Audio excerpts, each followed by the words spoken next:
ha tomado la llamada, la comunicación, ahora sí que el poder platicar con un hombre, pues que creo que nos va a ayudar mucho, nos va a dar mucha luz. Él es el catedrático Daniel Muñoz Torres, docente titular de Historia Diplomática en Relaciones Internacionales de la FES Aragón, especialista en Europa y procesos políticos internacionales. ¿Quién mejor que usted, Daniel Muñoz, catedrático, que nos haya hecho el favor de estar en comunicación con el auditorio que tenemos? Sí, le podría decir un vasto auditorio en México, también en los Estados Unidos. Un saludo a los paisanos, sí, inclusive mi hermano me está saludando en este momento. ¿Cómo estás? Carnal Carlos, así nos decimos, carnal. Pero bueno, catedrático, un saludo muy afectuoso para usted de agradecimiento. A ver, la pregunta obligada, ¿qué tan importante es el Papa católico para el mundo entero? No hablo para el mundo católico o religioso. Buenas tardes, y le pregunto entonces. Claro que sí, pues muchísimas gracias por la invitación, en primer lugar, al público, Raimundo. Y mira, en términos generales, el Papa no solamente es el líder de la Iglesia Católica, sino es un jefe de Estado, ¿no? Del Vaticano. Recordemos que el Vaticano es un Estado sui generis, pero al fin y al cabo es un Estado internacional. Y por otro lado, es aparte un líder de temas en política, también es una figura de paz. Y obviamente lo que se espera mucho de los papas es que al final se involucren en muchos de los temas de la agenda internacional. Acordémonos, por ejemplo, la figura de Juan Pablo II, la figura en su momento de Francisco, que son estos personajes que al final también sirven como mediadores en muchos de los grandes temas que aquejan a la humanidad. También es un líder de opinión, yo diría, ¿no? Aunque uno lo oiga raro, al final también, ¿no? Lo que él dice, las ideas que ellos vierten, son tendencias a nivel mundial, y creo que eso es sobre todo por eso la cobertura tan mediática que está teniendo a cabo este cónclave, porque al final no solamente se elige al líder de la Iglesia Católica, sino también se está eligiendo a una figura de trascendencia mundial en una época donde encontramos líderes en muchas ocasiones muy complicados, ¿no? En materia de política internacional, que obviamente pues la idea del Papa es tener un poco más de frescura, ¿no? Pues sí, lo dice con mucha certeza, es verdad, y para prueba estos botones, ¿quién iba a pensar que en la muerte de Francisco se iba a reunir lo que se veía imposible después del encuentro que tuvo el presidente de Ucrania y el presidente de Estados Unidos, que se iban a reunir en un lugar, digo, parecía, pero así como si justamente un guión de película, ellos dos en un salón enorme, ella, su figura se veía inclusive pequeñita en el salón tan inmenso, pero eso lo ocasionó el Papa Francisco. ¿Quién iba a pensar que alrededor de 170 países representados, cuando la ONU tiene registrados 190 y tantos, sé que son más de 200, pero oficialmente 190 y tantos, o la otra tendencia mundial en las redes sociales, el suceso del Papa? Entonces, por eso decía, usted me va a corregir, usted es el especialista, pero no hay, si somos 8,000 millones en el mundo de personas, no son ni 1,500 millones los que pues son católicos o religiosos. Hay que acordarnos que China, la India, tiene por supuesto mucha mayor población. Entonces, que no nos vayamos con la finta, no es la religión católica la más grande o numerosa del mundo, 1,500 millones de feligreses, más o menos, pero cerramos en una cifra. Ahora, la pregunta importante es, ya tuvimos papas de todos los colores y sabores, inclusive ya un latino, muy argentino todavía, inclusive le gustaba el fútbol y todo lo que ya sabemos, el gran momento de Messi, Maradona, su muerte, tantas cosas que han pasado con este papa. Ya es momento de que llegue un papa sui generis. ¿Qué estoy hablando? ¿Un papa negro? Mira, yo creo que en general, creo que la Iglesia Católica, al final tú lo dices, es una iglesia no mayoritaria. Es más grande la presencia del Islam a nivel mundial que de los propios católicos. Los católicos a nivel mundial somos 1,400 millones de personas, principalmente repartidos en América Latina, más no exclusivamente, ¿no? Por ejemplo, la presencia de católicos en Asia, la presencia de católicos en África, ha ido en aumento en los últimos años, en comparación, por ejemplo, de Europa, ¿no? Donde los católicos cada vez van descendiendo su papel. Pero es importante porque al final vemos que todavía en el cónclave no hay esa representatividad. Al fin y al cabo, hoy hay 133 cardenales que van a tomar la decisión de elegir al nuevo papa, pero nos damos cuenta, por ejemplo, que de esos 133, por ejemplo, Italia tiene 17, ¿no? países como el caso de México, solamente tenemos 2 cardenales. Entonces, algo que se está pensando es que en realidad, por el momento quizás, tomando en cuenta estas tendencias, sería difícil que el nuevo papa sea una persona de Asia, una persona de África o una persona nuevamente de América Latina. La tendencia habla que puede llegar a ser nuevamente un papa europeo, un papa hasta cierto punto italiano, ¿no? Hablamos que Italia ha tenido o tuvo durante años esa pleitesía de elegir el Papa, obviamente por razones geográficas, y pues muchas de las apuestas hasta que se han hecho, ¿no? Señalándolo también en cuestiones de redes sociales, se señala, ¿no? Que al final se irá un poco bajo la idea de seguir haciendo cambios, seguir haciendo transformaciones, pero también tener ciertos componentes de conservadurismo. Y al final eso podría recaer en que la figura del nuevo Papa sea una figura principalmente europea. Ahora, usted es el especialista y ya nos explicó que no se pueden dar. Vaya, continuando con esto, para después pasar a la siguiente pregunta. Entonces, no se va a cumplir la profecía de conocido personaje que si viene un papa negro es el fin del mundo. Creo que todavía entonces, si son, como usted bien lo dice, con mucho sustento y además con análisis, pues no le toca al papa negro. Entonces podemos estar tranquilos por ese lado, creo yo. A ver, el otro punto. ¿Cuál sería el mayor reto del nuevo Papa para el mundo que estamos viviendo en este momento? Porque hay que decirlo, Francisco, para bien o para mal, fue un Papa que me da la impresión que sí revolucionó la Iglesia Católica. Sí. Mira, el nuevo Papa va a tener muchos retos. En primer lugar, yo creo que es acercar a la Iglesia Católica a los jóvenes. Estamos hablando de que hoy en día los católicos, por ejemplo, en regiones como América Latina o como Europa, que yo lo decía hace un rato, ha ido perdiendo muchísimos feligreses. Entonces, el Papa tiene que tratar de acercar a las juventudes a lo que es la Iglesia Católica, en primer lugar. En segundo lugar, también involucrarse mucho con las causas sociales. Estamos hablando de que en su momento Francisco, al ser un papa también latinoamericano, al ser un papa jesuita, se involucró mucho, por ejemplo, en temas como la migración. Y creo que esas son justamente algunas de las acciones que tiene que hacer el nuevo Papa, tratar de acercarse a estos problemas sociales tan comunes en nuestra sociedad contemporánea, que tiene que ver con la pérdida de valores, que tiene que ver con la violencia, que tiene que ver con la ruptura de las estructuras familiares en muchas sociedades. Entonces son temas que al fin y al cabo la iglesia tiene que modernizarse, pero también tiene que inmiscuirse en esos temas sociales. Y creo que ahí en ese sentido el Papa tiene que ser muy consciente de que la sociedad cambia, los jóvenes cambian, los países cambian y al final él también tiene que tener esa vertiente de ser una iglesia que esté presente en la cotidianidad. Auditorio, ¿está usted oyendo? Pues mire, al especialista, al catedrático Daniel Muñoz Torres. Él es, especialista en historia diplomática, en relaciones internacionales, es de la FES Aragón, especialista en Europa y procesos políticos internacionales. A ver si está de acuerdo conmigo, usted es el especialista. Ningún papa se había presentado a un personaje, híjole, si el Papa, vamos a hacer así como muy simbólico, si el Papa estamos hablando de luz, de paz, de amor, de bienestar, de cosas religiosas, Trump será la antítesis, será el anticristo. Ningún Papa se había enfrentado a un personaje como Trump, que yo me acuerdo en la historia, a excepción de las guerras mundiales, que ese es otro boleto. Pero el anticristo al que se va a enfrentar el nuevo Papa, ¿qué nos dice al respecto? Bueno, en su momento me hago una similitud, por ejemplo, en materia de historia, ¿no? Cuando hablábamos de la figura de Juan Pablo II, ¿no? Juan Pablo II le tocó vivir una época muy interesante porque fue justamente el fin de lo que era la Guerra Fría. Él venía de un país comunista, al final él se opone claramente a lo que es el comunismo y al final él logra con su figura, con su imagen, entre otros factores, derribar a lo que era la famosa cortina de hierro. En su momento él queda como esa figura pacifista que logró vencer al mal, que era el comunismo.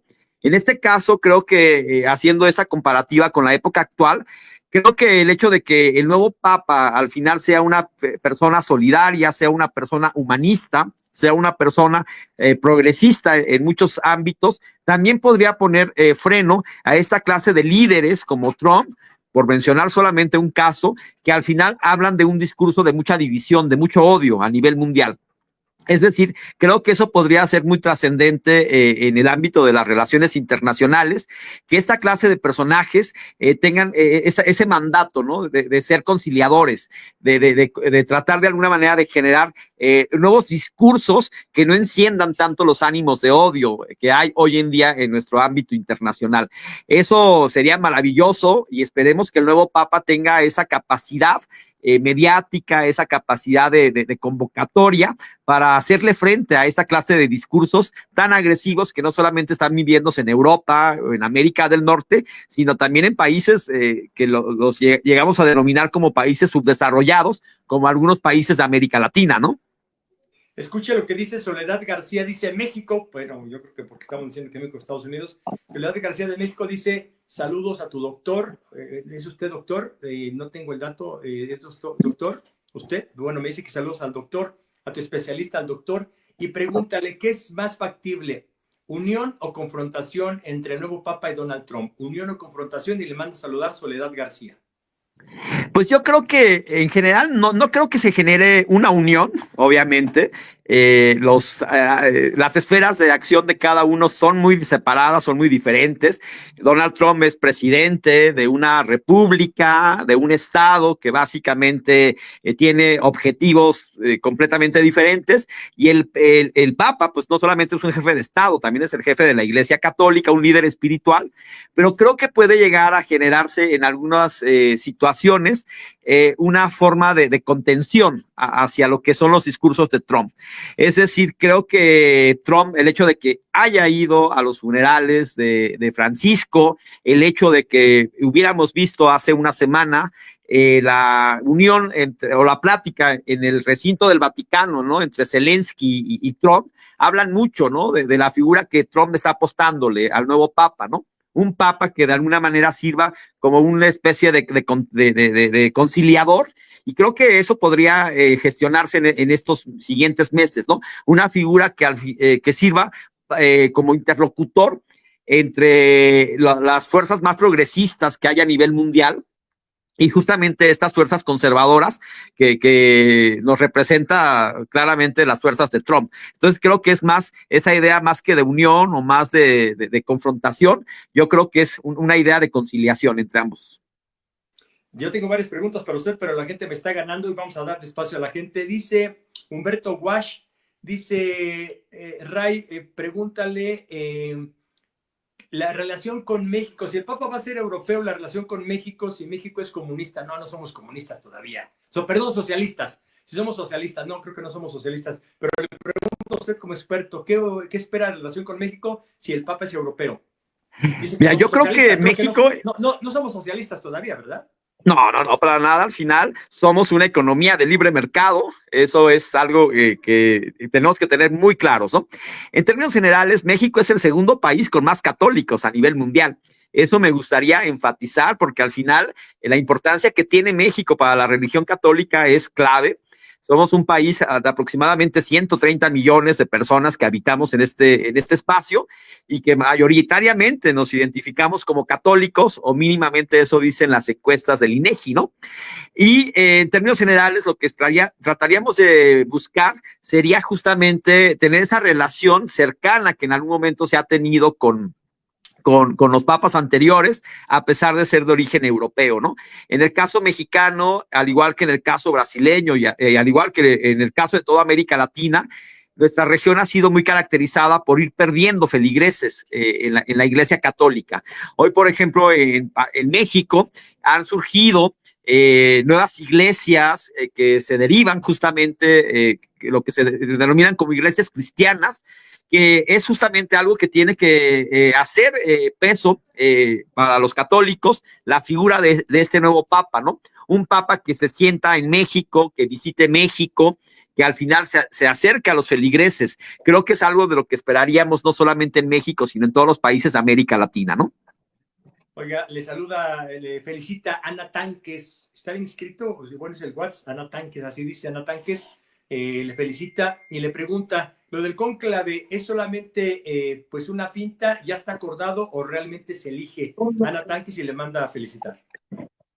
Muchas gracias. Sí, el cónclave realmente es una parte de todo lo que es el protocolo del Vaticano, que en términos generales hay muchas incógnitas sobre él. Es un proceso donde la tradición, donde las costumbres están pues hasta cierto punto muy secretas en algunos tópicos. En otros tópicos se ha dado a conocer muchas de sus acciones hacia los medios en esta última elección, pero en términos generales algo que debemos entender es que también es un aspecto político. Es una reunión donde los cardenales que van a estar en su momento eligiendo al Papa también tienen aspectos políticos que en su momento los va a orientar a tomar la decisión. Es decir, si nosotros nos vamos solamente con la idea de que es una decisión donde por mayoría van a elegir a quién es la persona que va a dirigir la Iglesia Católica en los siguientes años, pues perderíamos de vista que también hay intereses y que hay intereses que obviamente hacen que se acuerden, que se generen grupos donde al final la decisión pues será una decisión que represente los intereses de la mayoría, más no necesariamente de todos, ¿no? Entonces creo que eso también es muy importante de identificar. Al final en el cónclave hay liberales, hay personas más conservadoras, hay más moderados, pero al final pues la decisión recaerá en esas negociaciones que se harán entre ellos, ¿no? Sofía Márquez le pregunta, ¿el humo blanco saldrá rápido? ¿La decisión será rápido o el humo blanco tardará en salir? Mira, simplemente por una cuestión del tamaño del cónclave de 133 cardenales, que lo ha hecho el cónclave más grande en las últimas designaciones del Papa, podríamos entender que quizás no se genere a la primera, el día de hoy, sino que quizás pueda tardar por lo menos 2 días en que se genere esta designación del nuevo Papa. Obviamente, acordar 133 cardenales y tener una mayoría de 89 para poder decidir los 2/3 del cónclave a quién seleccionar, ahora es una decisión más complicada, ¿no? Yo le quiero preguntar, bueno, antes de la pregunta, quiero invitarlo. Si en esta semana se da, sale el humo blanco y tenemos un nuevo Papa, ya no tendríamos comunicación con usted porque creo que es muy claro lo que nos está diciendo. Pero si fuera a partir de la próxima semana, podríamos contarle una cuenta con su participación para que ya, dependiendo del Papa que sea elegido, hagamos un recuento, ahora sí que un estudio de ese Papa, una plática sobre ese Papa y por dónde tendría que venir la nueva Iglesia Católica. Se vale, repito, si fuera a partir de la próxima semana, podríamos volver a tener comunicación. Si fuera esta semana, ya no tendría caso porque sería jueves, viernes, sábado, domingo. Se vale que fuera así, si es a partir de la próxima semana volvemos a hacer comunicación con usted para hablar ya del perfil del Papa que ha sido seleccionado y sobre todo por dónde iría a la iglesia. ¿Se vale? Claro que sí, con muchísimo gusto. Ok, entonces yo le hago la pregunta ahorita. A ver, está la situación muy difícil Rusia-Ucrania. Está la situación muy difícil Israel, los palestinos. Está la situación muy difícil ahora Corea del Norte. ¿El Papa tendría que inmiscuirse necesariamente en esos ámbitos bélicos para tratar de hacer la paz o no es su función? Como tal, hay dos partes de la respuesta, ¿no? En primer lugar, jurídicamente no tiene la función. Al fin y al cabo, el Vaticano es un Estado, es un jefe de Estado, el Papa. Pero por el otro lado, desde la lógica de que también es un líder religioso, que también hasta cierto punto es una figura de autoridad moral a nivel internacional, sí tendría que hacerlo, ¿no? Estamos hablando que los papas y todos los líderes en general de la iglesia tienen que ser conscientes de lo que está pasando en el mundo, tienen que ser, llamar a generar paz, llamar a generar el diálogo. Entonces, el hecho de lo que nosotros los católicos esperamos a nivel mundial es que el Papa, el nuevo Papa al final tome parecer, opine sobre los grandes temas que aquejan a nuestra sociedad internacional. La guerra ruso-ucraniana no la podemos ignorar. Al final es un acontecimiento que está generando miles y miles de daños, no solamente económicos ni materiales, sino también humanos. Simplemente hablemos de todas las personas que han tenido que salir de Ucrania y de Rusia por motivos de guerra. Entonces, el hecho de que el Papa se involucre en estos temas desde una lógica social, desde una lógica humanitaria, al final lo hacen hasta cierto punto legítimo, le dan esa credibilidad, le dan ese apego a la sociedad internacional, que es lo que queremos justamente del Papa, ¿no?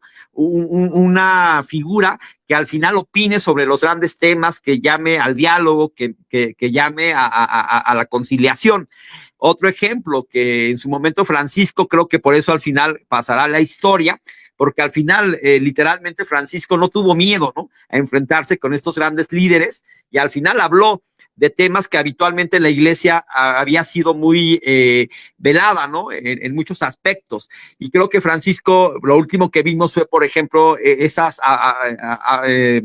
declaraciones abiertamente donde señalaba, ¿no?, que lo que se estaba cometiendo en la guerra entre Israel y Palestina era una situación humanitaria desbordada, y donde al final él decía, tengo el miedo, ¿no?, a decir las cosas como son. Lo que está pasando con el pueblo palestino es verdaderamente una masacre. Entonces creo que hoy esperamos de la figura del nuevo Papa que tenga esa misma capacidad de seguir hablando de los grandes temas de la política internacional, de los grandes temas que aquejan a la sociedad internacional, pero que tenga opinión, obviamente, donde al final se centre en eso, en la parte humana, ¿no? Vivimos en una sociedad donde los intereses económicos, donde los intereses de las grandes empresas, de las grandes corporaciones, prevalecen por encima de los intereses de miles de millones de personas, ¿no? Entonces, lo que queremos es una figura más humana que se involucre con todos esos aspectos tan importantes, no solamente como la crisis humanitaria, sino hasta cuestiones ecológicas, ¿no? El cambio climático, cuestiones que tienen que ver con preocupaciones que aquejan sobre todo hoy en día a todos, y que es la preocupación de los jóvenes, ¿no? Por ejemplo, a nivel internacional se está priorizando lo que se conocen como los Objetivos de Desarrollo Sostenible, los ODS, y uno diría, el Papa puede involucrarse en esos tópicos, también lo puede hacer, ¿no? Al final, hablar de empleo, hablar de felicidad, de sustentabilidad, son temas donde al final también hay que involucrarse. Pues ojalá lo escuchen, le hagan caso, porque vaya que falta nos hace. Hay que ver qué papa llega, si es progresista o es conservador. Vamos a ver cómo nos sale el papa. A ver, le pregunta Nati Zapata, lo felicita, dice que gracias por la claridad de sus ideas, y dice, usted dijo que México es el segundo país de más católicos. ¿Cuál es el primer país? Le pregunta Nati Zapata. El primer país con más católicos es Brasil. Brasil es el país con más católicos en América y a nivel mundial. Tiene, no recuerdo ahorita la cifra exacta, pero un poco más de 200 millones de católicos. Es impresionante. Brasil, ¿cuántos millones tiene Brasil? ¿Cuál es la población de Brasil? Me falla no recuerdo ahora mismo, son 230, más o menos, es mucho más grande que México, pero también es muy interesante porque estos países, por ejemplo, América Latina, hay dos grandes cifras, ¿no? La cifra que oficialmente las personas declaran, ¿no?, de ser, con también lo que en realidad está pasando, ¿no? Por ejemplo, México y Brasil somos países donde también se ha generado mucho la pérdida, ¿no?, del catolicismo, sí, a pesar de ser el país número uno y número dos. 218 millones de brasileños, casi 219 millones, así que si tiene 200 millones de católicos, no, pues nos supera casi con el doble, así que muy certero. Pues yo le quiero agradecer, catedrático, un gusto, Daniel Muñoz, especialista en Relaciones Internacionales, sobre todo en Europa y procesos políticos, también por supuesto es un proceso político, también religioso. Gracias por la comunicación, y entonces hacemos ese compromiso. Y claro que sí. A la gente creo que le prendió mucho el tema. Gracias. Yo le quiero hacer un compromiso. Si el Papa no ha salido en esta semana y se da a partir de la próxima semana, lo volvemos a molestar para comunicarnos con usted y nos explique, nos dé un poquito de luz por dónde tendrá que venir este Papa con los antecedentes ya después de saber quién fue el elegido, después de saber el humo blanco a quién le tocó. Un gusto conocerlo y sobre todo por su participación, se lo agradece el público. Créanme, muy buenas tardes. Muchas gracias a todos.